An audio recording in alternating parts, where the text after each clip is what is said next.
자, 여기 보면 주자학의 발달 내용을 보겠습니다. 자, 고려후기 때 이제 수양한 주자학은 조선왕조의 개창 후에도 새로운 제도 문물의 정비의 지표적 원료로 기능했으며 특히 학교제도나 가구제도의 정비, 보급 위에 새로운 교학으로 발전했다. 주자학은 우주의 질서와 인간의 질서를 이기론을 통해서 하나의 통일적 원리로 파악하려는 철학적 유학이었다. 자, 이기론의 율체는 우주 만물이 모두 형이사학인 이와 형이사학인 기가 양자의 결합으로 구성되며 이는 이제 물의 성으로 그 기는 물의 형으로 각각 이제 결정한다고 봤다. 그래서 모든 사물 속에 보편적인 니가 내재되어 있고 그다음에 이렇게 이제 서로 간의 차별이 보이는 거는 기의 차별성 때문에 그런 거죠. 네, 이걸 이제 설명하는데 그래서 이런 이기를 가지고 이제 모든 걸 다 설명해요. 그래서 국제관계나 명분론, 신분관계, 남녀 간의 차이 등등등등 다 설명하는 거야. 예. 그래서 하나의 이제 종합적인 우주관을 이제 이루고 있다, 세계관을 이루고 있다 이렇게 보시면 돼요. 자, 그러면 인간의 성은 근원이 이며 그의 형체는 기의 근원이 되는 것이니 인데 요건 이제 심성론 관련된 거죠. 그래서 우리나라 같은 경우에는 이제 성리학 중에 이 심성론 부분이 되게 잘 발달돼 있죠. 그래서 전자는 본연의 성이고 후자는 기지의 성이다. 자, 인선은 본래 선수무학한 것이고, 그다음에 그 선수무탁한 것이니 인간이 타고난 기에 작용해 다 그것이 청명 또는 호탁의 징후로 인간은 누구나 수양에 통해 기지의 성에 연호하여 혼탁을 버리고 본연의 성을 되찾을 수 있으며 그 노력이 인간의 최대의 과제라고 할 수 있다.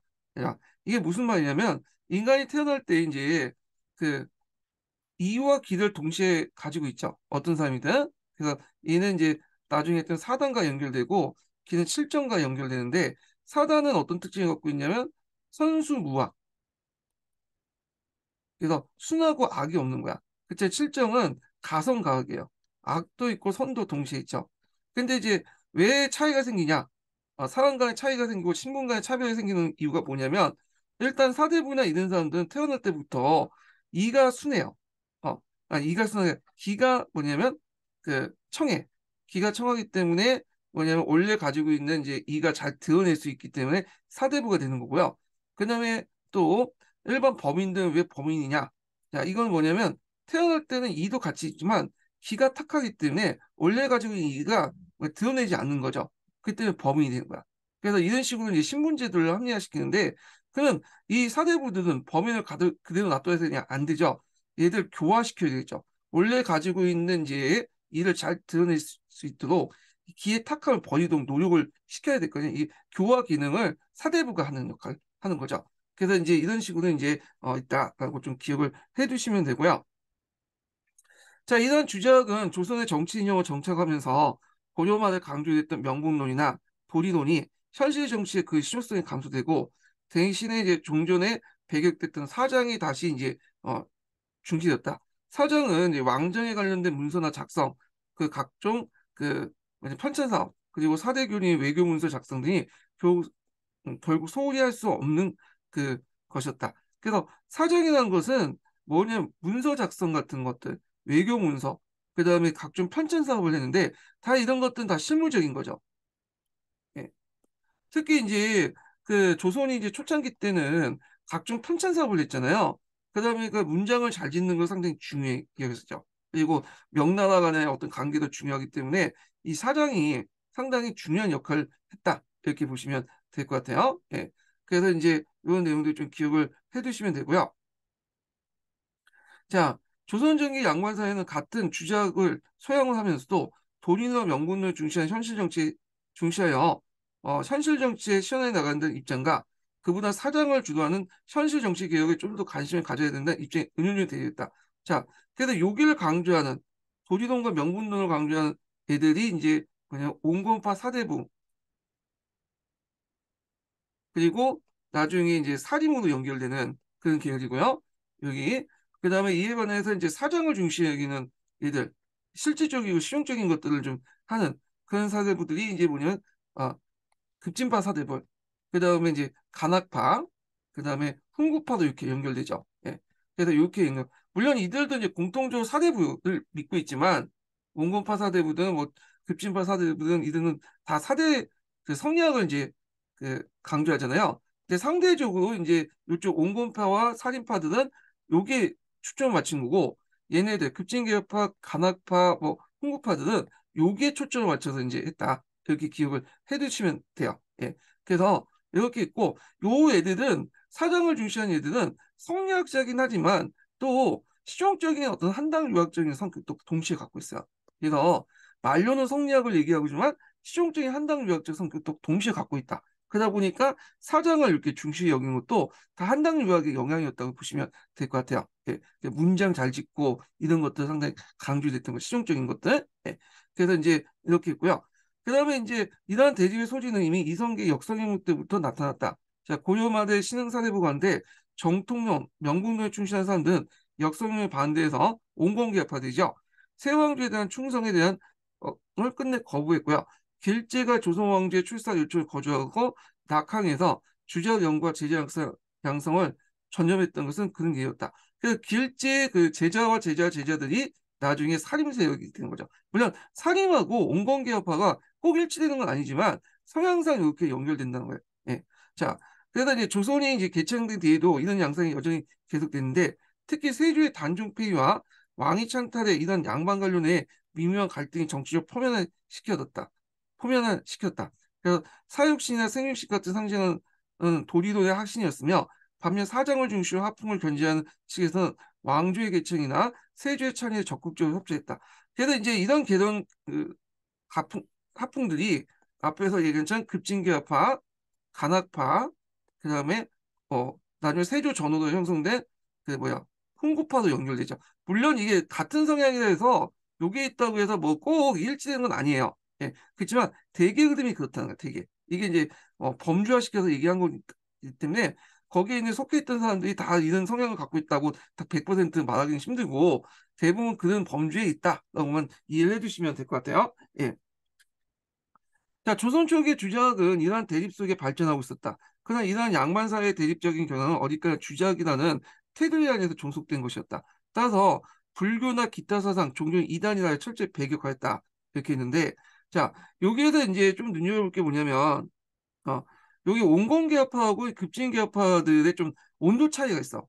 배격인데 온건계합파는 상대적으로 이제 뭐냐면 좀 약한 거고 급진계합파는 좀 더 강한 거야. 그래서 이제 얘네들은 완전히 철저하게 배격하자는 거고 온건계합파는 그래도 좀 약간 인정해주자라는 거야. 그래서 배격이라는 말 속에 온건계합파, 급진계합파 약간 차이가 있다. 근데 이제 또 웃긴 거는 이 온건계합파 이어받은 게 살인이라고 했잖아. 살인은 원칙이 100% 이제 뭐냐 성리학자들이기 때문에 또 얘들은 뭐냐면 배격을 더 강조해요. 이 급진계합파 모습을 띄고 있죠. 근데 이 급진계합파 이어오는 훈구파들은 어, 이 당시에 불교라든지 도교라든지 이런 것들에 좀 더 상대적 강용적이야. 그래서 앞에도 얘기했지만 온건계합파가 그 뭐냐면 살인파하고 연결되긴 하지만 꼭 일치되지 않는 부분들이 많다는 거. 급진계합파하고 훈구파들이 연결되지만 일치되지 않는 부분이 있어요. 예, 뭐 이렇게 이제 기억을 해두시면 돼요. 자, 또한 충유의 가치 덕목으로서 민의 사회적 교화에 최종적인 목표를 추구했다. 아까 전에 말했던 교화가 상당히 중요한 역할이 있어. 지배층, 사대부에서의 역할, 의무죠. 일종의. 그래서 백성들이 가지고 있는 그런 그 기지대성, 기지대성이 탁하니까 이를 깨끗이 할 의무가 누구한테 있는 거야? 사대부한테 있는 거야.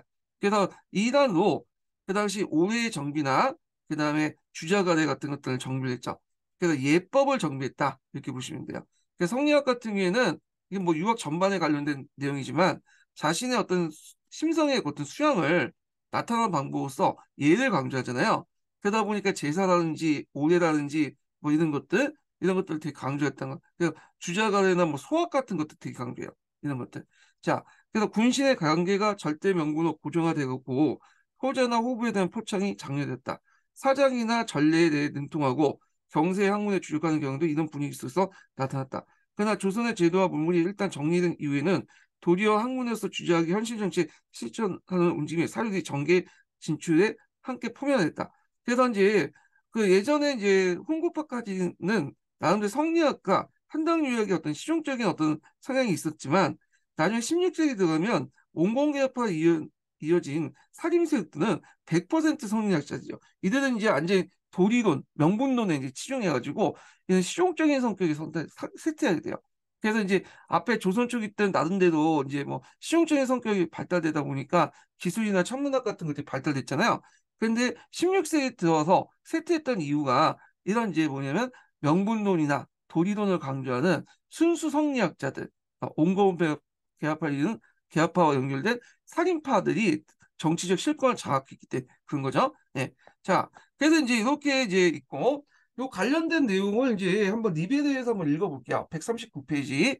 성리학 계열 관련된 내용인데, 한번 읽고 넘어가겠습니다.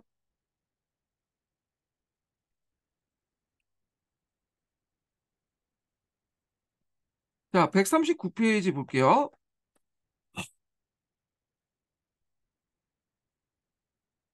자, 여기에서는 성리학 계보 관련된 내용이 좀 나오는데, 여기에서 이제 성리학 계보를 볼게요. 자, 안양이 처음 에 성리학을 이제 소개했고, 이재현은 이색 등의 영향을 줘 성리학 전파에 이제 큰 영향을 줬고요. 그리고 이제 이색 밑에 이제 그 정몽주, 건근, 정도전, 그러니까 온건회파부터 급진계까지 거의 이색을 이제 스승은, 물론 정확하게 말하면 스승이라고는 볼 수는 없지만, 이색이 성균관의 총장이 있을 때, 요 사람들이 이제 그 밑에서, 학생이거나 여기 교관이었던 사람들이에요. 그래서 이제 이렇게 전파됐던 거고.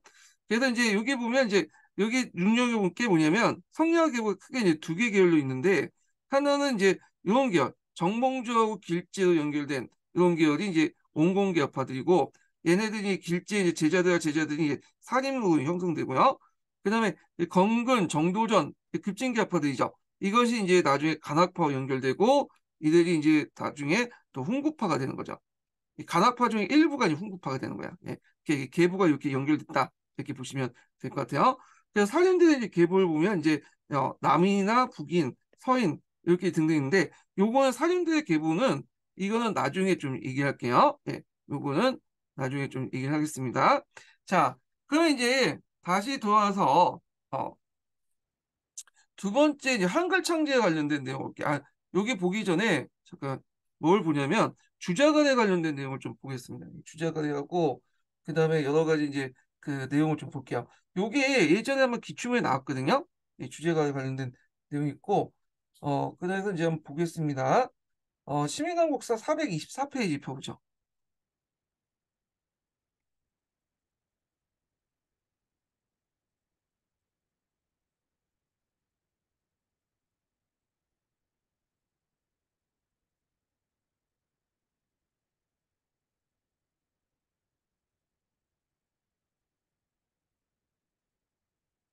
자, 의뢰변화 주자가대에 관련된 내용 볼게요. 자, 이 주자가대가 이제 우리나라에 들어왔거든요. 그래서 그 당시 이제 뭐 여러 가지 그 상장내나 홍대 방식을 다 주제가 됐다 개혁을 하려고 했어요. 근데 이게 처음부터 잘 됐던 건 아니에요. 예, 이게 조선 전기 때는 그 당시 이제 고려의 영향을 받아서 그런지 주로 이제 상장내나 이런 것들은 되게 불교나 도교, 뭐 토속신앙 등등 해가지고 이런 것들이 이제 행해졌거든요. 그래서 이게 일반화되기 시작한 거는 16세기 가도기를 거쳐서 양난 이후에 일반화됐다 보시면 돼요. 그래서 이런 것들은 이제 천천히 진행됐다 이렇게 보시면 될 것 같은데 이 주자거래가 이제 일반화되고 이제 정착된 게 왜 양난 이후냐? 그거는 뭐냐면 그때 이제 뭐냐면 그 양난 이후에 신분제가 붕괴되니까 지배층들이 이 성리학적인 어떤 이념을 더 강화시켰어. 그래서 예전에는 성리학적 이념이 주로 정치적인 어떤 논리로서만 작용되고 사회적인 윤리나 이런 것들은 좀 약간 미흡했거든요. 근데 양난 이후에 신분제가 붕괴되니까 그 신분제 질서를 다시 복구하는 과정에서 성리학적인 이념이 사회 전반으로 이제 내면화되고 확산되기 시작해요. 예. 그러면서 여러 가지 이제 사회적인 변화가 일어났는데 이 과정에서 주야가되거나 이런 것들도 이제 철저하게 지켜지죠. 근데 그 전까지는 지켜진 것도 있고 잘 안 지켜진 것도 있고 그래서 약간 이제 그런 경향이 있다라는 걸 좀 기억을 해두시고요. 자, 그럼 내용을 볼게요.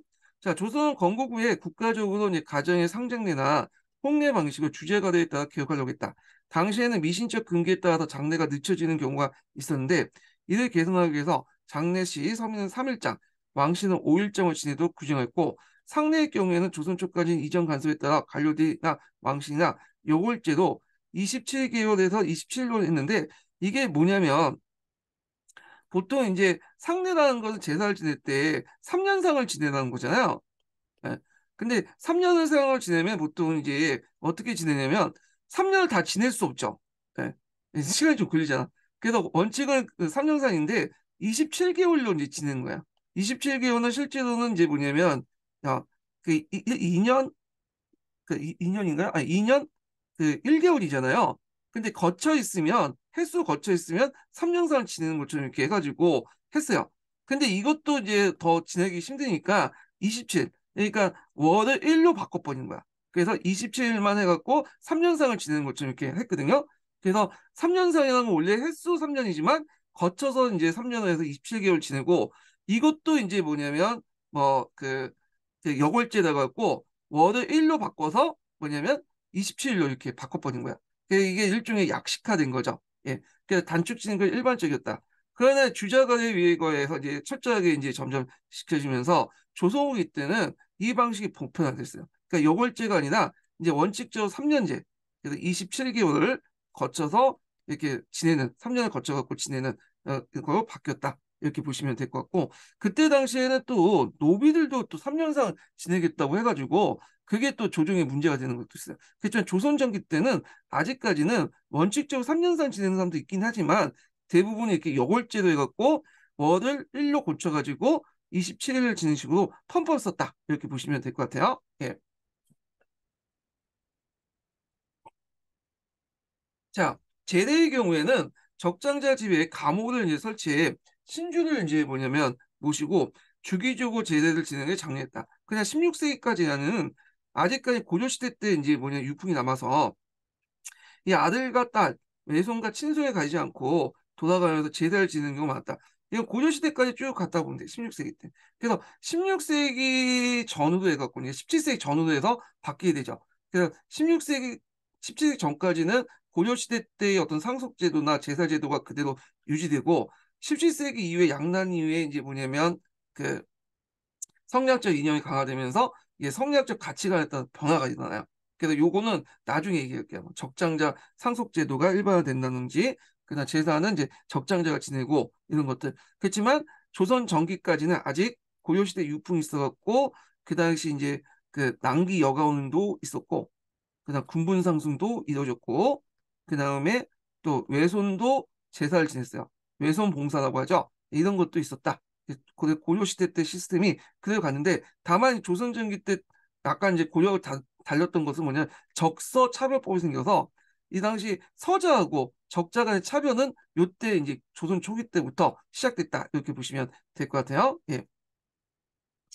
제사를 드리는 대상의 경우 건국대전에서 간풍했다 그 범위를 달리했으나 조선 후기 때는 이제 주자가에 따라서 4대까지 제사를 지내는 것이 가능이 되었다. 이렇게 보시면 돼요. 4대라는 것은 자기들 기준으로 해가지고 그 나가는 거죠. 그래서 자기 아버지 2대, 그다음 증조할아버지, 할아버지, 그다음 증조할아버지, 고조할아버지, 그러니까 고조할아버지까지 제사를 지내는 거예요. 예. 그래서 이제 고조할아버지까지 제사를 지내는 게 뭐냐면 조선시대 때는 결혼을 빨리 했잖아요. 그러니까 보통 이제 자기하고 고조할아버지가 같이 지내는 거였어. 고조까지 같이. 그러다 보니까 적어도 인정상 고조할아버지까지 제사를 지내야 되지 않는가 이렇게 생각하고 그 당시 유교에서는 영혼이라는 존재는 믿고 있거든요. 이 신이라는 영혼이라는 존재 믿고 있는데 이 영혼이라는 게 불명하지 않아요. 그래서 요 정도 지내면 고조할아버지 되면 이제 영혼이 사라질 것이다. 신이 이제 사라질 것이다. 고 생각했기 때문에 요 4대까지 제사를 지내는데 물론 이런 방식들은 우리나라 고유의 방식이 아니죠. 중국에서 건너온 거야. 주자가나 이런 걸 통해서. 이전부터 이제 있었긴 했지만 이런 거는 이제 주로 이제 왕실에서 했던 거고, 그래서 이제 보통 오묘제 같은 거 있죠? 이런 것들 연관시켜서 보시는 데인데 일반 그 사대부나 집안에서 이제 했던 거는 이런 것들 예전 풍습대로 지냈다가 4대까지 제사 지내는 것이 일반화된 거는 16세기 이후, 양난 이후다, 17세기 이후다 이렇게 보시면 되겠죠? 자, 혼인제도에도 고려의 간섭을 없애려고 노력했다. 그래서 근친혼 고려에 거치면서 점차 그 제한의 범주가 넓어졌고, 이 근친혼은 점점 이제 고려 후기 때부터 없어지기 시작해요. 이거는요. 근데 이제 뭐냐면, 그 조선에 대해서는 더 나아가서 동성동본의 경우에는 혼인을 금지했다. 이게 동성혼 같은 경우에는 근친혼하고 좀 약간 다르죠. 이거는 같은 성이 있었다고 해서 이제 근친 관계가 아니잖아요. 근데 이건 중국에서 이제 들어왔던 건데 이걸 설명하면 더 복잡하니까 일단 중국에 들어왔고 이런 것들이 이제 뭐냐면 조선 때는 뭐냐면 지켜지기 시작했다. 이렇게 보시면 될 것 같아요. 또한 처가에게 결혼해서 그곳에 계속 머물러 지는 혼인 방식, 선후 부관혼, 낭기 여가혼이라고 하죠. 자, 위에 왕실의 친형에 의해 시도되겠다. 근데 이게 잘 안 됐어요. 이 방식은. 그래서 그 왕실에 보면 이제 친형제도에 의해서 16세기 때 몇몇 공주들이 15세기나 16세기 때 친형제도를 실시했던 내용이 있거든요. 근데 일반적으로는 계속 16세기까지는 선후 부관호의 정통, 그러니까 낭기 여가혼의 정통, 장가 간다는 정통이 계속 있었고 여전히 신부의 이제 집에 신랑이 거주하고 자녀는 외가에서 성장이 많았다. 친형도 쉽게 정착하지 못해 이전 방식에 절충한 절충한 반친형이 제정인데 이것도 이제 17세기 때요. 17세기. 반친형은 뭐냐면 일단은 친형은 이제 중국 제도잖아요. 여자가 시집 와서 남자 집에서 이제 시집 와갖고 결혼식하고 이제 눌러놓는 게 이제 친형 제도인데 반친형은 예전에 선후 부가혼의 제도가 있기 때문에 이게 이제 영향을 줘가지고 완전한 친형은 아니죠. 그래서 일단 남자가 장가를 가요. 그래서 결혼식은 그 여자 집에 치른 다음에 하룻밤을 재고 부인을 데리고 이제 자기 본가 돌아오는 방식이에요. 이게 반친형이거든요. 이게 이제 반친형 방식이 이제 뭐냐 17세기 때 정착됐다. 이렇게 보시면 될 것 같고요. 자, 그래서 이제 17세기 기준으로 해가지고 이런 주자가적인 어떤 성리학적 가치 질서가 뭐냐면 정치 이념뿐만 아니라 사회 운영 원리로 이렇게 이제 확산되기 시작했다. 이렇게 보시면 될 것 같고요. 그에 따라서 가족제도나 제사제도나 등등등이 여러 변화들이 일어났다는 거. 그렇지만 그전에도 이제 앞에서 얘기한 근친혼, 동성동본, 그 다음에 이제 앞에 이제 얘기한 또 적자 차별은 계속 뭐냐 고려시대에 달리 조선의 전기도 계속 고려시대와 달리 조선 전기 때 이미 이제 성립이 됐고 그 제사 방식이라든지 가족제도 이런 것들은 이제 결혼 방식들은 조선 후기에 가서 일반화됐다 이렇게 보시면 돼요. 자, 이런 내용들은 예전에 한번 기출문에 나왔기 때문에 제가 조선 후기 때 관련돼서 설명할 때 이제 좀 더 추가해서 설명할게요. 자, 한편 고려 말 조선 초에는 중혼이 유행이죠. 그 혼인한 여자의 지위가 불안전해졌고 자손 간의 재산 분쟁이 일어났다. 이 중혼이라는 뭐냐면 결혼을 두 번 한 거죠. 그래서 고려 말에서 조선 초에는 원나라 영향을 받아가지고 중국의 영향을 받아갖고 그 당시 이제 일부 다처제가 이제 행해졌어요. 예, 그러니까 한 명의 남자가 여러 명의 여자들을 거는 거니까 첩이 아니에요. 첩을 거는 거야. 첩을. 자, 그래서 이걸 중혼이라고 했어. 그래서 이제 보통 일부 다처제는 고려시대 때는 왕실만 했던 건데 이게 이제 고려 말 때 원나라의 영향을 받았고 일부 다처제가 이제 행해지니까 이게 자손 간에 있던 재산 분쟁이 났죠. 그래서 이제 이걸 해결하기 위해서 국가에서 이제 정한 게 적척과 첩의 자식을 구분한 거야. 그래서 이때부터 이제 뭐냐면 적서차별법이라는 것도 있죠. 그래서 이게 태종 때 이미 이제 실시했던 법이에요. 그래서 적서를 이제 구분하는 거죠. 적자와 서자를 구분하는 거야. 거기에 해서는 이제 뭐냐면 처의 자식과 첩의 자식을 구분할 필요가 있겠죠. 그래서 이제 결혼제도가 어떻게 정착되면 일부 일처제, 좋은 것 같죠? 근데 다첩제도 구조입니다. 그래서 처의 자식들은 적자가 되는 거고 첩의 자식들은 서자가 되는 거야. 그래서 이때부터 이제 적서차별이 일어났다. 그래서 이제 요걸 따라서 이제 뭐냐면 서자 같은 경우에는 이제 요 간직을 등용하거나 그 다음에 재산 분배나 등등의 여러 차별이 있었고요. 그래서 이런 법이 만들어지니까 태종시대 때 이제 소송이 많았어. 자기 어머니가 뭐냐면 본분이라는 걸 내세우기 위해서 싸우게 된 거죠. 왜냐하면 자신의 신분이 결정되니까. 자, 그렇게 있고요. 그 다음에 성종 때는 여성이 세 번 이상 결혼하면 법적으로 불이익을 당했다. 자, 이걸 재가금지법이라고 하는데 엄밀히 말하면 금지를 시킨 건 아니에요. 재가는 계속 할 수 있었는데 재가녀의 자손들은 그 당시 뭘 했냐면 간직치임에 뭐냐면 할 수가 없었어요. 그러다 보니까 양반 부인들 같은 경우에는 자기 자식들이 이제 뭐냐면 간직치임을 못하면 양반지기가 잃잖아요. 그래서 이것 때문에 재가를 실제로 못했던 거죠. 근데 일반 평민들은 다 했어. 그래서 이거 양반 사대부 여인들만 이제 된 거고 실제로 이런 것들이 이제 17세기 들어오면 이제 바뀌게 되죠. 17세기 들어오면 뭐냐면 평민들도 이제 평민 아내들도 성리학적 가치관이 뭐냐면 확산되면서 그 재가를 이제 안 하는 그것이 이제 확산돼요. 이게 눈치를 보는 거야. 재가를 하면 이제 그 윤리적으로 문제가 있으니까 그래서 이제 이거 대신에 이제 보쌈이라든지 뭐 이런 것들이 행해졌죠. 예. 그래서 이제 했는데 자 이거는 이제 조선 후기 때 일이고 조선 전기 때까지는 좀 사대부들을 대상으로 이제 했다는 걸 좀 기억을 해두시면 되고 자 그래서 이제 여성이 두 번 결혼한 제국까지는 어쩔 수 없는 걸 인식했는데 성종이 강력히 주장하여 건국대전에 수정하면서 뭐냐면 그 여성의 제가도 불이익을 주도했다. 제가 금지법 관련된 내용이요. 그래서 이제 세 번까지만 이제 결혼을 못하도록 했는데 아 법적으로 이제 불이익인데 제가도 했어. 근데 불이익일 뿐이지 앞에서 얘기한 것처럼 제가 금지법은 아니에요. 그 교과서에 보면 이걸 제가 금지법이라고 적어놨는데 제가 금지법이 아니라 제가한 자손들에게 불이익을 준다. 간직 취임이나 각오를 못 보게 하는 거. 그렇지만 이거는 사대부 집안에만 관련된 거지 실질적으로 일반 평균은 상관없이 잘했다. 이렇게 보시면 돼요.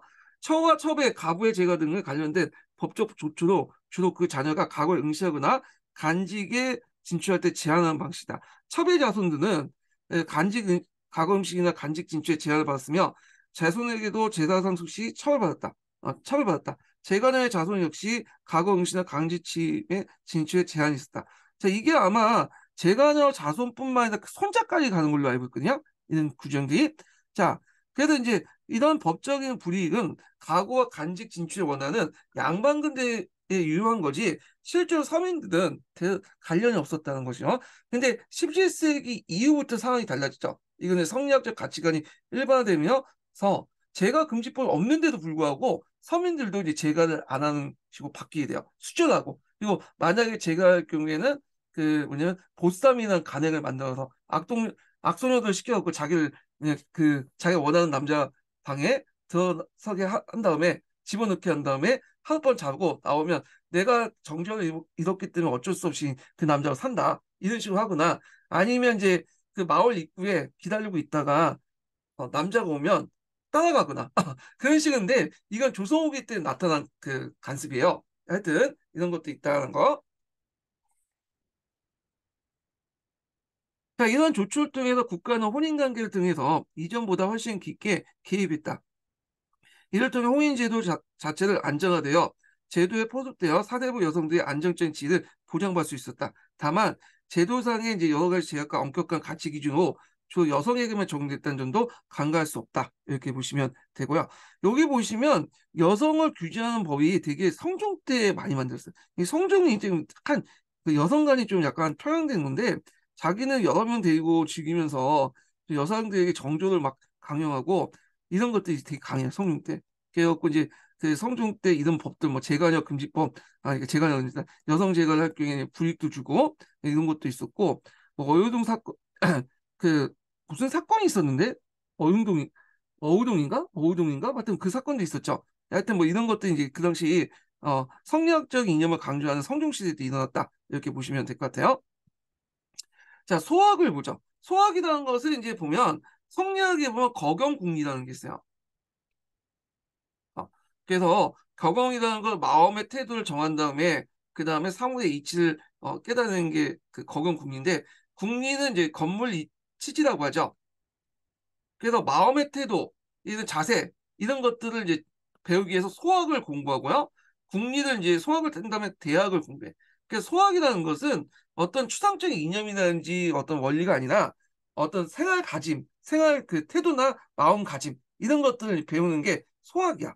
대학을 배우기 전에 이제 배운 게 소학이고 자신의 수신을 하기 위한 어떤 그 과목이 뭐냐면 소학인 거야. 그래서 이제 보통 우리나라에서 이제 소학이나 주자가래가 이제 처음 들어왔거든요.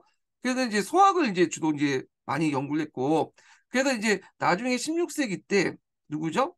야, 그때 갑자기 조광조가 소학을 되게 강조해요. 왜냐하면 이제 훈구파 대신들이 보니까 부정부패하니까 이 사람들이 어떤 마음의 수신이 잘 안 돼서 그렇다. 그러면서 소학을 상당히 강조했어요. 근데 이제 조광조가 나중에 탄핵받고 이제 그 처형당하잖아요. 예, 그래갖고 김은 사가 일어나죠. 그때는 이제 뭐 소학이 이제 조광조하고 연결돼갖고 한때는 소학을 멀리하는 풍조까지 형성이 됐거든요. 예, 그렇지만 16세기 때 다시 사람들이 이제 장악하면서 소학을 이제 되게 강조하고 소학을 또 백성들에게 알리기 위해서 언해 자극도 하죠. 예, 그래서 이제 소학 같은 게 성리학적인 어떤 가치관 형성한테 큰 역할을 했다. 이렇게 보시면 될 것 같아요. 예. 그 내용을 보면 소학은 남성때주의가 여러 고대 원전에서 발전 만든 책이다. 대학이 성인대 수신이나 치국평천화 이런 추상적 이념을 받는 반면에 여기 소학 같은 경우에는 그 일상에서 실천의 도덕적 행실 지침을 담고 있다. 그래서 마음가짐이나 태도 이런 것들 있죠. 그래서 여기도 이제 수신의 의미죠, 이것도. 근데 여기에 수신은 여기는 대학은 수신을 바탕으로 해서 좀 더 나라를 다스리는 사물의 어떤 궁극적인 니와 이를 탐구하는 궁리적인 측면이 있어요. 건물지 추상적인 대화에서 이거는 일상적인 예의와 행실 이런 것들을 얘기한 거죠. 그러니까 일상에서 도덕적인 일을 꾸준히 실천해 자유롭고 그다음에 내면하다는 취지에서 발전한 책이다. 그래서 추상적인 어떤 국가 운영 원리보다는 개인의 수신에 맞췄다. 그래서 이제 이런 것도 좀 기억을 해두시면 될 것 같아요. 예. 자, 소학은 성리학을 수용한 고려 말부터 전래돼 조선 초의 과거시의 과목이 되기도 했고, 그러나 소학이 사회 정치적인 중요한 의미를 부여받으면서 새롭게 이제 받아들인 건 15세기 말 조광조를 중심한 정치세력이 등장이다. 그래서 이제 이때 이제 조광조를 중심한 정치세력들은 훈구파들이 이제 뭐냐면 얘들이 부정부패를 하는 것은 얘들이 수신을 제대로 못했기 때문이다. 그래서 이걸 바로잡기 위해서 이제 뭐냐면 소학을 상당히 강조했다는 거야. 그래서 이제 있고, 그래서 조광조는 이 소학을 마음속에 간직했기 때문에 보통 이제 책을 읽을 때 보통 누워서 읽거나 삐딱하게 읽거나 그랬는데 조광조는 일단 소학을 읽고 나서 그 자세가 중요하다 해가지고 딱 정자세로 책을 읽었다고 하죠. 예, 되게 유명해요. 그 다음에 또 홍고파들의 부정부패를 바로잡기 위해서 마음의 수신을 강조해서 소학을 강조한 것도 있고 두 번째로는 그 당시 뭐냐면 우리가 생각한 추상적인 어떤 뭐 이론적인 어떤 그 논의가 아직까지는 발달하지 못했어. 그러니까 성리학적인 어떤 그 성리학적인 철학 있죠. 성리학의 성리학적인 어떤 이기론이 발달하지 못했기 때문에 주로 이제 철학적인 것보다는 실천적인 성격이 강했거든요. 이 실천적 습기에서 소학이 강조된 거야. 그러다가 이제 우리가 생각하는 이제 성리학에서 신성론, 그러니까 그 이기론 같은 것들 이제 신성론에서 이기론에 영향해서 신성론이 발달된 거는 나중에 16세기 넘어와서 2학 2 때부터고요. 예. 그래서 이제 이런 것들 좀 기억을 해두시면 될 것 같고. 자, 이들은 소화학의 성리학적 가치를 일상에도 그대로 실천해 몸에 익힐 수 있도록 도와주는 내용을 담고 있다고 여겨 적극적으로 보급됐다. 그래서 조광조를 중심한 정치 세력들은 소학을 강력히 보급하고 하여 반대 세력들이 이들 소학의 무리로 지칭할 정도 있고 앞에서 말했던 조광조가 시각한 후에도 소학이 금서가 돼버렸어. 금서가 되기도 했다는 거는 이게 국가에서 읽지 말라고 한 건 아니고 이게 뭐냐면 이 소학이 읽으면 조광조 무리도 이렇게 비판을 받기 때문에 읽지 않는 풍조가 한동안 지속됐다 그래요. 그래서 이거에 조선왕조 실록에 나와 있거든요. 그래서 조선왕조 실록에 보면 소학은 당연히 우리가 읽어야 할 책인데 조광조가 소학을 중요시했다 해서 읽지 않고 있는 풍조가 널리 확산되는데 이건 잘못된 풍조다. 그래서 이런 그 내용이 나와요. 그래서 금서가 됐다기보다는 소학이 거의 금서 취급됐다라는 게 정확한 표현이겠죠. 예. 자, 그래서 16세기 때 소학은 성리학을 일상에서 실천하는 근거로 특별히 주목받을 뿐 아니라 이를 추종하는 유무에 따라서 정치적 이념적 진보도 있다. 그래서 이제 소학을 추종하면 사림들, 기묘사림들이 되는 거고 그걸 반대했던 사람이 훈구파들이 되는 거죠.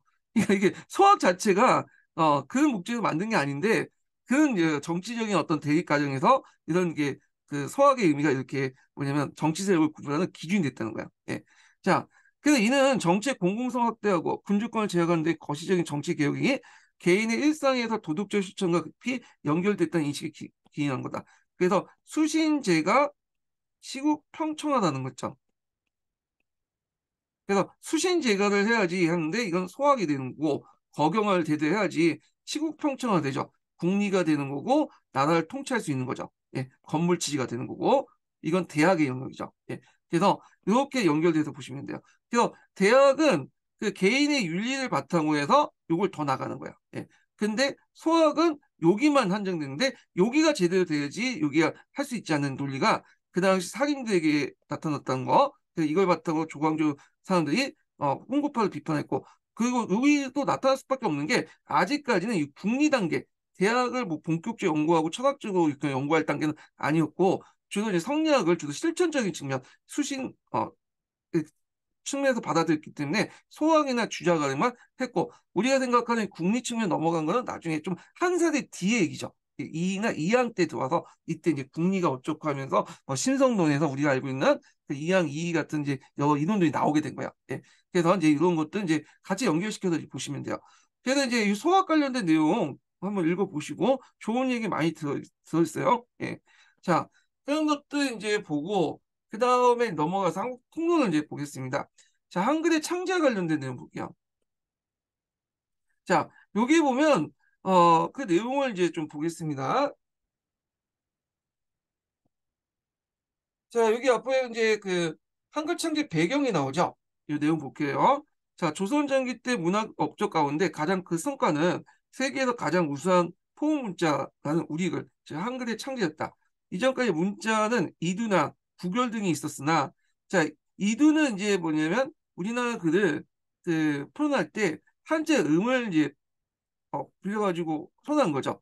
그래서 이제 한자를 쓰고 있지만 우리나라 글로 이제 그 음으로 이제 표현한 거고, 그 다음에 이제 한자를 빌려 쓰지만 실제 우리나라 음을 그대로 한자로 해갖고 같은 비슷한 그 한자를 빌려갖고 쓴 거고, 국어는 이제 이거는 뭐냐면 요게 이제 한자를 쓸 때 이렇게 점을 찍거나 뭐 이렇게 찍거나 이런 것들 국어라고 해요.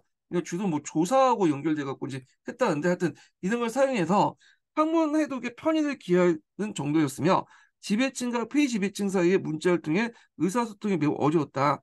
그러나 농민의 사회적 지위가 상승되고 이게 이제 황민정의 배경이죠. 그 다음에 국가의 대민교화의 필요성이 절감되면서 이를 위해서 국민 전체가 쉽게 사용할 수 있는 문자 제조가 필요했다. 왜냐 국가 입장할 때는 백성들에게 어떤 걸 통제하려면 백성들이 알아들 수 없잖아. 말로는 다 한계가 있잖아요. 그러니까 글이 필요한데 글에 이런 거 필요성도 있고 그다음 교화를 하려면 농민들 교화하려면 이런 글이 필요하겠죠. 그래서 세종이 특히 이 관심이 있었어. 세종 같은 경우에는 이제 교화의 필요성을 많이 느꼈기 때문에 상강행시도 같은 것들을 이제 만들고 있는데 상강행시도에도 이제 뭐냐면 나중에 언해본이 나오긴 하지만 그전에는 한문으로 다 적혀 있잖아요. 그림이 그려져 있다고 해서 이제 뭐냐면 어 이걸 알 수가 없잖아요. 예, 농민들이 그림만 보고. 그러니까 이제 농민들에게 쉽게 할 수 있는 뭐냐면 교화를 쉽게 할 수 있는 글자가 필요하다는 걸 느끼게 된 거죠. 거기다가 이제 또 추가하자면 한자음의 어떤 통일성 때문에 그런 것도 있어요. 우리는 요거 읽으면 대라고 읽잖아요. 이렇게 읽으면 이게 대. 이건 소라고 읽죠. 어, 음독이 가능하죠. 근데 그 당시에는 이렇게 통일된 음을 만들 수가 없었어. 왜 만들 수 없을까요? 이걸 적을 수 있는 우리말을 지금 적을 수 있는 글자가 없기 때문에 어떤 사람은 대라고 있고 어떤 때라고 있고 어떤 사람은 태라고 있고 뭐 각각 달라. 그러니까 이걸 그 한자의 정확한 음을 뭐냐면 어 통일화시키기 위해서는 우리 글자가 필요했던 거야. 네. 그래서 이런 것도 이제 필요해서 만들었다. 이렇게 보시면 되고요. 이에 세종은 태종 때 모든 통치 질서가 일단 정비된 배경으로 해서 지편전학자 중심으로 궁중에 정음천을 설치해서 한자의 음을 연구하게 했고 이를 바탕으로 홀소리 여자, 닷소리 17자 등 모두 28자 한글을 제정하게 되었다. 이렇게 했는데 이게 주의할 건 뭐냐면 마치 이게 지편전학자들이 중심에서 만든 것처럼 이렇게 되는데 요거는 하나의 설이고요. 최근에는 이렇게 믿지 않죠. 세종이 친히 만들었어요. 세종이. 그것도 뭐냐면 비밀로 만들었죠. 자기들 이제 대군이나 그 뭐냐면 공주들을 데리고 뭐냐면 비밀스럽게 만들었어요. 그리고 나중에 이제 이걸 공포하니까 지편 중에 좀 나이 많은 채만리 같은 사람들은 막 비판하고 그랬잖아요. 근데 이제 신숙주나 이런 젊은 사람들이 이걸 이제 바탕으로 해갖고 해설서 같은 걸 만든 거야. 그러니까 나중에 참여한 거지. 처음에는 이제 이 글자 자체는 세종이 만들었고 그거에 대한 해설서나 뭐 이런 것들은 나중에 지편적 학자들이 젊은 학자들이 도와갖고 도와서 만들었다. 이렇게 이제 보시면 될 것 같아요. 예. 자, 이어서 이제 유교 도덕을 실은 상강행시도를 언해본을 만들었고요. 그 다음에 이제 이성계 이제 조상을 이제 공도 차연 용비어천가를 이제 한글로 지어서 실제 사용했고, 그래서 이들 훈민정음이라는 이름으로 정식 반포했다. 그래서 계속하여 세종 때는 명예 그 홍무정원을 번역한 동국정음인데 앞에서 얘기한 것처럼 한자음의 통일성을 기하기 위해서 한 것도 있죠. 요걸 이제 바로잡으면 한자를 바로 적을 수 우리나라 글자를 적어야지만 그 소리 글자를 적어야지만 한자음의 어떤 그런 표준이 형성될 거 아니에요. 그러니까 이런 측면에서 동국 정원을 가능했다는 거. 그다음에 세종이 말년에 불교의 이제 기이됐죠. 그래서 안에 뭐 내불당도 만들고 하니까 그래서 이 불경을 가지고 이제 만들었어. 그래서 월강 청강지국이라든지 석보산저 같은 것들을 이제 지었다는 거. 그리고 세조 때도 이제 불경을 언해 작업했죠. 그럼 왜 유교 경전을 언해 작업 안 했냐? 그 성리학자들이 반대했기 때문에 안 했다고 지금 보고 있거든요. 성리학자 입장 때는 어찌 감히 글을 가지고 유교 경전을 번역하냐 그렇게 이제 했기 때문에 그런데 이게 나중에 사림들이 등장하면서 인식이 바뀌죠. 사림들 입장할 때는 교화를 하고 백성들을 확실히 자기 편을 만들기 위해서는 뭐냐면 유교 경전을 소학이나 뭐 주자가들 이런 것들을 언해를 해가지고 알려줄 필요가 있는 거야. 알아야지 뭘 따르든지 말든지 할 거 아니야. 그래서 이제 나중에 이건 언해된 거고 처음에는 유교 경전이나 불교 경전이나 뭐 이런 걸 통해서 이제 언해가 됐다. 이렇게 이제 보시면 되겠죠. 그래서 이제 세조는 강경도감을 설치해서 불경의 번역에 심쓰고 농서나 병서 같은 실용적인 서적은 그 이렇게 한글 짓는데 특히 병서 같은 경우에는 한글로 많이 지었어요.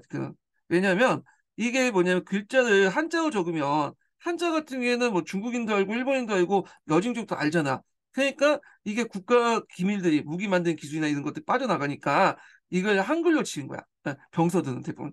그래서 이제 이게 병서가 나가도 여진족들이 한글 잘 모르잖아. 그러니까 이제 이걸 이제 뭐냐면 읽지 못하니까 국가기밀, 군사기밀이 빠져나가지 않겠다고 생각해서 그런 건데 어떤 분은 그러면 여진족 중에 한글 아는 사람이 번역하면 되지 않냐 그렇게 하는데 그런 사람들이 별로 없었겠죠. 그 당시에는 뭐 특별히 외국어를 배워야 된다는 거 특히 중국 같은 경우에는 뭐 우리들 지금도 소국이라고 보잖아 애들이 그 소국이라고 보는 그 나라 언어를 굳이 배울 필요 있겠나 사람들이 많았으니까 이게 나름대로 유용한 것 같아요. 그때는 지금처럼 생각하시면 안 되고 예. 그래서 예전에 이제 어떤 시험이 문제 나왔냐면 이 당시 이제 이거 훈민정음을 어떻게 이용했는가 관련된 내용이 기출문에 나왔어요. 예. 그래서 이런 것도 같이 기억을 해두시면 될 것 같고요.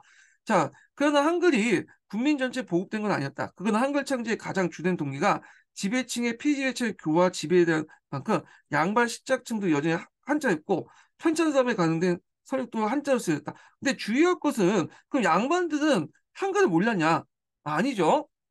한자보다 더 쉬운 게 한글인데 양반들이 한글을 모를 리가 없죠. 이 당시 기록을 보면 양반들이 이제 부녀자들이나 이제 편지를 보낼 때 어머니는 편지 보낼 때 한글 편지를 썼다는 것도 있고요. 그다음에 양반들이 자제를 가르칠 때 먼저 한글을 띄고 한자를 가르치도록 해요. 왜냐하면 한글을 띄고 한자를 가르쳐야지 예를 들어서 천자문을 읽을 때 이걸 이제 일일이 말로 다 알려줄 수 없잖아요. 여기 적어 놓으면 애들이 이걸 가지고 한글 알고 있는 상태에서 한자를 읽을 수 있잖아. 음독을 할 수 있잖아. 그러다 보니까 양반들 자제들 이미 한글을 이미 마스터한 다음에 한자를 넘어갔기 때문에 양반들도 이 글을 알고 있었어요. 충분히 쓰고 있었는데 다만 이 공식적인 문자에서는 주로 한글보다는 한자를 썼다. 이렇게 보시면 되겠죠. 그래서 이제 한글은 궁중의 빈빈이나 양반집 부녀자를 위해서 주로 사용됐고 이것이 온 국민이 보급돼 명실공히 국문자, 그러니까 이제 공식적인 어떤 공문서나 이런 것들로 쓰이는 것은 나중에 이제 개항 후때 일이죠. 이거는요. 그래서 이제 이런 것들 좀 기억을 해두시면 돼요. 한때는 또 연산군에 의해서 한글이 또 뭐냐면 탄압받는 게 있죠. 연산군 비난글이 한글로 쓰였다고 해서 다 없애라 한 게 있었는데 하여튼 그렇게 있고 자. 그래서 이 한글 창제 관련된 내용이 예전에 시험에 나왔고 이게 이제 자세한 내용은 이제 또 푸셈에서 관련된 내용 한번 찾아볼게요. 자, 푸셈 314페이지 펴볼게요.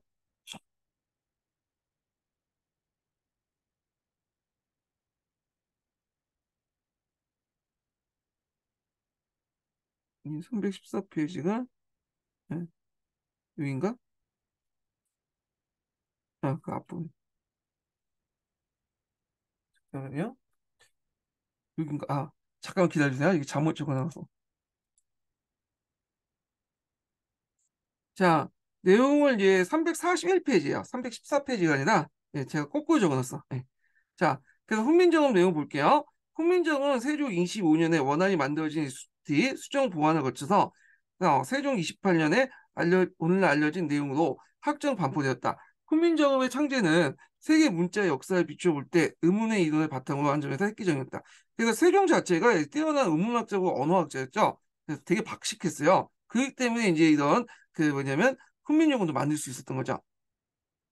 그러니까 조선 초기 때 문화 역량을 유감없이 발휘한 민족사적 위협이었다. 또 훈민정음은 보통 다른 언어는 누가 만드는지 어떻게 만드는지 정확히 모르는데 유일하게 훈민정음은 현존한 세계 문자 역사상 창조 연도와 창제자를 분명히 알 수 있는 거죠. 그래서 창제자는 세종대왕이 만들어졌고 창제 연도는 1446년 뭐 이렇게 이제 있죠. 자, 훈민정음 창제에 관련된 내용을 보겠습니다. 일찍이 한자 문화권에 속한 나라 가운데 건안이나 여진, 안남, 일본 등은 훈민정음에 앞서 각기 문자를 만들었다. 그러나 그 문자는 한글 차용하는 단계에 크게 벗어나지 못했고요. 그래서 훈민정음은 그다음 차용의 단계에서 완전히 벗어나 본질적으로 다르게 만든 음소 문자다.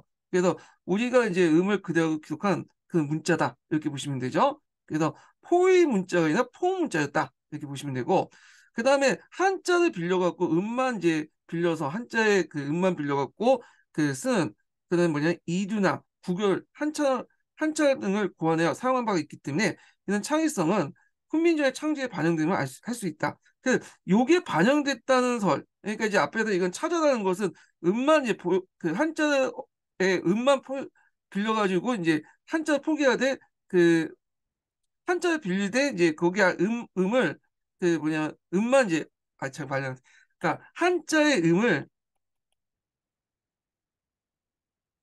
비슷한 것들을 이제 한자도 포기하지만 그 한자의 음하고 우리나라 음하고 이제 비슷한 것을 찾아서 한자도 포기하지만 실제 의미는 없고 요게 이제 그 우리나라의 음만 있는 거죠. 한자의 음하고 비슷하다고 생각해서 한자를 뽑아가지고 요게 우리나라 음을 이제 서로 연결시켜 갖고 이제 쓰는 게 이게 이두 구별 한자이잖아요. 근데 이제 이런 것들은 그 창의성 학민정음 반영됐다고 알 수 있다는데 요것도 제가 예전에 역사 스페셜에 근거 보니까 논란이 많아요. 이게 영향을 줬다는 걸. 그래서 이제 이거 하나의 설에 불과한 거고. 자, 그러면 또 내용을 보겠습니다. 자, 훈민정음의 창제 동기는 1차적으로 언문 분리치에 이제 인해서 말글과 그다음 그 말의 글과 그 말하고 글이 다른 걸 얘기하죠. 그래서 언문 불이치에 의해서 백성들 불평을 들어주기 위한 것이었다. 그 훈민정음 서문에 발표한 것처럼 찾아보기에 만족할 수 없는 우리말 사용의 불평을 계속하고 찾아라는 것은 한자 음을 빌려서 우리 음과 연결시켜서 이제 표현하는 방법이죠. 이두 구결 한자를 얘기하는 건데 자 그래서 우리말 사용의 불평을 계속되었다. 자 여기에서 또 하나가 이제 주목된 것은 우민의 뜻이 그 의식하는 정치 법안이다. 그래서 거기에 보면 어리석은 백성들을 위해서 만든다고 했잖아요. 이런 것들이 어리석은 백성들이 이제 그 우민을 뜻하는 거죠. 어여쁜 백성들 뭐 이런 말. 자, 이런 것들은 그 교화의 이제 대상으로서 이제 백성들이 접근하려고 했고 그래서 필요한 것이 한글이었다. 이렇게 보시면 돼요. 자, 우민을 의식하지 않을 수 없을 정도 사회 경제 상황이 이런 것이다. 자, 여기서 이제 이것은 민유방봉. 그래서 이제 민유방봉이라는 것은 이제 민이 나라의 근본이다라는 시대가 후방하지 않으면 안 될 정도 형편의 도량을 뜻한다. 이걸 이제 볼 수 있는 게 그 당시 사회경제적 발달로 해서 민이 성장을 했고 그 다음에 이 민들을 어떻게 하든 소통을 해야 되겠죠. 이들을 이끌어내려면 그런데 또 성리학적인 관점에 따라서 또 이들이 또 우민 어리석은 백성들 교화시키는 게 세종대왕의 그 지배층의 이제 그 역할이잖아요. 이런 것들이 결합돼 가지고 결국에는 만들어졌다. 뭐 이런 것들을 이제 보시면 될 것 같고요. 자, 그리고 이제 세종을 비롯해서 당시 지배층의 훈민정음 창제를 통해서 그 이루고자 하는 것은 백성의 교화였다.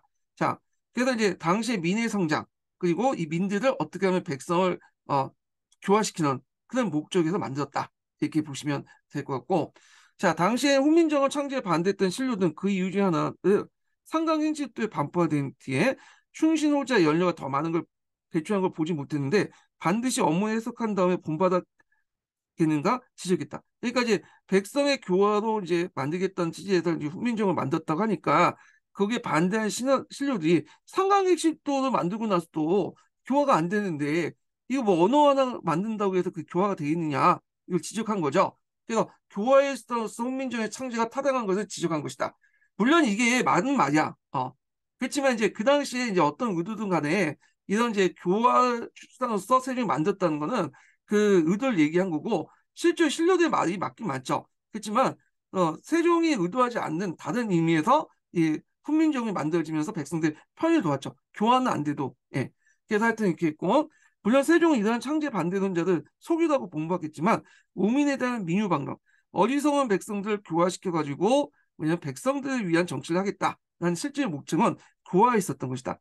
요컨대 이 업무일치의 불편, 왕조 계층에 대한 민의 포괄적인 국민증 학대, 그다음 국민증의 교화의 필요성 이런 것들이 새로운 문자의 시대적 요청에 의한 거다. 그래서 첫 번째가 업무일치의 불편함, 그 다음에 사회 경제적 발달에서 이제 이들을 포괄하려는 그 국민층 학대 이런 사회 경제적 발달에서 성장했잖아요. 그래서 소통의 필요성이 있고 이들 국민층을 성리학적 가치관에서 우민호 파악해서 이들을 이제 민유 방법 백성들의 정치를 하기 위해서는 이들을 교화시켜야겠다라는 것이 있다. 세 가지 뭐냐면 그런 목적, 배경 꼭 외워두시는 게 좋을 것 같아요. 싸고 나올 수도 있어요. 예. 그래서 훈민정은 이런 시대적 요청에서 먼저 깨달은 게 세종이 주도했고요. 그래서 세종이 직접 창제했어요. 그리고 정인지, 신숙주, 성상물 같은 지편적 학자들, 그러니까 젊은 학자들이 동대 창제됐다. 근데 여기 주의할 것은 이 학자들이 창제한 게 아니에요. 세종이 창제됐고 이들은 뭐냐면 그 보조해줬다. 만들고 나서 여러 가지 이제 뭐 해외서나 이런 거 만들 때 옆에서 이제 보조해주는 그 역할을 했다는 거. 예. 그래서 최근에는 세종이 직접 창제했다는 설이 일반적이고 지편적 학자들은 거기에 보조를 해줬다. 이렇게 보시면 될 것 같아요. 자, 훈민정음 제작 원리 같은 게 있는데 우리가 여기까지는 알 필요 없을 것 같아요. 왜냐하면 여기는 국어학자들이 모시고 국어학자 영역이고 국어학자들이 하는 부분이고요. 여기까지는 이제 뒤에서 이제 훈민정음과 이제 한자 한문 관련된 내용인데 요것도 우리가 굳이 뭐 이렇게 이제 볼 필요는 없고 뒤에 넘어갈게요. 예. 그래서 훈민정음의 이제 창제의 의의를 좀 볼게요. 그 뒤에 요 앞부분은 국어학자들의 어떤 국문학상 의미고 역사학에서는 여기만 좀 보면 될 것 같아요. 훈민정음 창제의 의의. 예. 자, 그래서 이제 요게 있는데 그 훈민정음 핵기사기였다. 여기부터 읽을게요. 훈민정음. 그래서 세종이 우리말을 포기하기 위한 문자책인 훈민정음을 창제한 것은 여러 획기적인 사건이었다. 이렇게 보면 첫째, 한문의 사용과 더불어 기득권을 유지했던 지배층의 반발을 물리치고 일반 백성들의 문자를 창제했다는 거다. 예. 그리고 뭐두 번째 의미는 중국뿐만 아니라 일본, 베트남을 비롯한 동아시아 전역에 한자 한문을 사용하는 유교 문화권이 형성되었던 당시 국제사회 분위기를 보아도 고유문화의 발명은 컨번이 나눴다. 거대한 여진, 위구르 등 아시아 여러 민족들이 자기 언어를 포기하기 위해 문자를 만들었던 사용했던 건 사실이나 이들 모두 문자를 번영해서 한자를 번영해서 만든 것이며 후대까지 지속적으로 사용되지 못한 것은 한글과 질적으로 다르다. 그러니까 그 한글이 유일하게 한문과 달리 독자적으로 만들었다는 데 의미가 있다는 거죠. 독자적. 셋째는 세종이라는 한 사람이 주도하면서 세종이 직접 만들었죠. 그래서 한글 같은 세계 문자 사상 유례가 없는 다학적이고 독창적인 문자를 만들어냈다는 점에서 의미가 놀라운 일이다. 세종이 아시아 여러 민족의 문자에 대해서 두루 섭렵했을 뿐만 아니라 중국의 응용학의 조예가 깊었고 우리말에 대한 나름대로 깊은 연구한 훌륭한 학자이기 때문에 이런 일이 가능했던 것이다. 자, 그래서 이제 한글은 세종이 집현전에 여러 학자들과 함께 만들었다는 또는 세종이 한글 창제에 명령하고 지휘가 했던 역할을 했던 건 실제적 작업은 그 밑에 학자들이 했을 것을 세간의 통념은 별로 근거 없다. 그래서 이제 그 세종이 직접 만들었다는 걸 좀 기억을 해두시면 돼요. 그래서 조선왕조 실록에도 분명히 이렇게 나왔어요. 세종이 친히 만들었다. 친히란 말. 그리고 보통 세종이 이제 다른 사람 시키면 누구누구한테 명해서 만들었다. 이런 식이 나오는데 요거는 세종이 친히 만들었다고 나와 있어요. 예, 이렇게 있고. 그래서 신석주 이제 성산문화 학자들은 한글 창제 이후 이 문자 체계에 대해 학문적 해석한 훈민정음을 펴냈고 한글 이용해서 동국정원 같은 거 아까 전에 그 표준어만 이제 바로 잡아야 되잖아요. 그래서 이 동국정원 이제 편찬해서 각종 편찬 사업에 관여했을 뿐 아니라 한글이라는 문자 체계를 만드는 세종이 거의 은밀하게 추진되었다. 그래서 비밀 프로젝트도 이제 추진했는데 이게 밝혀지면 그 당시 사대 의식에 쩔어 있는 그 당시 이제 뭐냐면 그 대신들이 반발할 걸 염려해가지고 그 왕족들, 그러니까 왕자와 공주를 데리고 도와가면서 만들었다 이렇게 보시면 돼요. 근데 세종조차도 상당히 사대 의식이 강한 사람이거든요. 예, 지성사대도 볼 수 있듯이. 그러면 이 사람 왜 만들었을까? 이 사람은 사대에 어긋난다고 생각하지 않았던 것 같아요. 이 부분에 대해서는. 왜냐하면 중국의 문자를 정확히 풀어나가기 위해서 우리들이 필요하기 때문에 이게 만든기 때문에 오히려 사대의 의식을 더 강화시킬 수 있다고 생각했기 때문에 만든 것 같아요. 그래서 똑같은 이제 뭐냐면 사대 의식을 가지고 있어도 해석력에 따라 이게 달라질 수가 있는 거죠. 예. 그래서 이제 이렇게 있고 여기는 이제 세종이 주도해서 그러니까 세종이 창제했다는 설이 있고, 근데 여기 뒤에 앞부분은 좀 약간 보면 그 세종이 주도했고 이게 창제했다 이거고 내용이 좀 앞부분하고 뒷부분이 다르거든요. 그 어떻게 해석해야 되냐? 이거 책을 만들 때 한삼이 지금 만든 게 아니에요. 지금 보니까 여러 이제 뭐냐면 사람들이 동원돼서 만든, 아마 이제 대학원생 시켜가지고 만든 것 같은데, 그래서 자료를 찾다 보니까 어떤 사람은 요거 설로 해갖고 첫 번째 설 찾아서 썼고, 뒤에 다른 사람이 이제 뭐냐면 훈민정음 창제에 의했을 때는 다른 사람이 쓴 것 같아. 그래서 요걸 가지고 이제 두 번째 설을 가지고 다수설을 가지고 쓴 것 같아요. 그래서 여기 보시면 책마다 보면 똑같은 책이 돼도 여기에서 A라고 했다, 여기에서 D라고 했다, 앞뒤가 안 맞는 게 있어. 아예 반대된 관점을 얘기하고. 그거는 이제 이 책이 한 사람이 쓴 게 아니라 그 뭐냐면 여러 사람이 같이 쓴 책이고, 다만 한두 명이 여기에 이제 뭐냐 저자도 기록했구나. 아마 제 생각에는 대학원생들이나 이런 사람들이 와가지고 일단 촉을 마련한 다음에 나중에 이제 교수들이 검토한 것 같아. 예. 그래야지 이론 그렇게 해야지 이제 해석이 되거든요. 예. 자, 훈민정음 하련 이거 좀 외워두세요. 이거 예전에 기출문에 나왔던 거거든요. 훈민정음을 어떻게 활용했는가 이 관련된 내용인데 그거 외워두시면 될 것 같은데, 자, 그러면 이제 내용을 보겠습니다. 자, 아까 지금 네 가지 반향에서 얘기한다고 했죠. 우리는 이제 한자의 발음을 정확하게 해서는 우리말을 정확히 표현할 수 있어야 될 거 아니에요. 그냥 표준화시킬 수 있는 한자 발음을 만들 수 있겠죠. 그래서 이렇게 이제 사용했는데, 그러다 보니까 이제 이렇게 한자의 발음을 우리 현실에 맞게 위한 운설 편찬했다. 대표적인 게 아까 말한 동국정음 같은 것들이 이 운설 중에 하나예요. 자, 그래서 이제 처음에는 운해를 이제 번역해야 우리나라 한자의 표준을 당했다 무리가 있음을 깨닫고 동국정음이나 훈문정음 역군 같이 운서를 이제 뭐냐면 편찬했고요. 둘째로는 한문으로 이제 된 주요 서적을 한국에 풀이하여 왕조의 위협을 널리 보급하나 백성을 교화하는 데 이용했다는 거죠. 그러니까 용비의 어천가, 머진 청강지곡 다 여러분들 문학 시간 때 한 번씩 이제 배웠던 거죠. 속보상전, 금강경 언해. 근데 아직까지는 이제 뭐냐면 이런 것들 불경 위주고 농사 위주인데 나중에 유교 경전은 16세기 때 들어와서 이제 번역돼요. 아직까지는 뭐 유교 처음부터 유교 경전을 번역했던 건 아니고요. 예. 그래서 이제 있고 그다음에 사서 이건 유교 경전이죠. 이건 나중에 번역된 거야. 그다음 농사직설든 농소도 번역 보급되었던 거. 셋째로는 행정실무를 담당했던 서리들은 훈민정음을 익히게 하여 일반 백성의 국가시책을 널리 알리도록 했다. 이렇게 했죠. 근데 이 서리들도 되게 웃긴 게 이 사람들 분명히 한글 알겠죠. 근데 실제로 그 문서를 작성할 때는 한글은 거의 조사나 이렇게 이제 보조로 사용하고 대부분 한문 써. 이게 편한데도 불구하고 그냥 조사가 없을 경우에 그 우리나라 조사 그 한문에는 조사가 없잖아요. 이런 조사 한글에 있는 조사만 쓸 때 의나 뭐 이런 것들 쓸 때만 약간 쓰고 다 한문이야. 왜냐하면 이 한글로 쓰면 자신의 뭔가 지위가 좀 낮아 보이나 봐요. 그래서 거의 한문을 썼다. 그게 별로 의미는 없는 것 같아 이거는요. 예. 자, 그다음에 시가라든지 산문등 문학창자의 흥미력이 점차 이용되었다. 특히 이제 부녀자들이 이제 많이 이제 이런 걸 한글 써가지고 한글 썼죠. 그다음에 이제 여기 빠졌지만 마지막으로 이제 또 보면 병서 있죠, 병서. 네.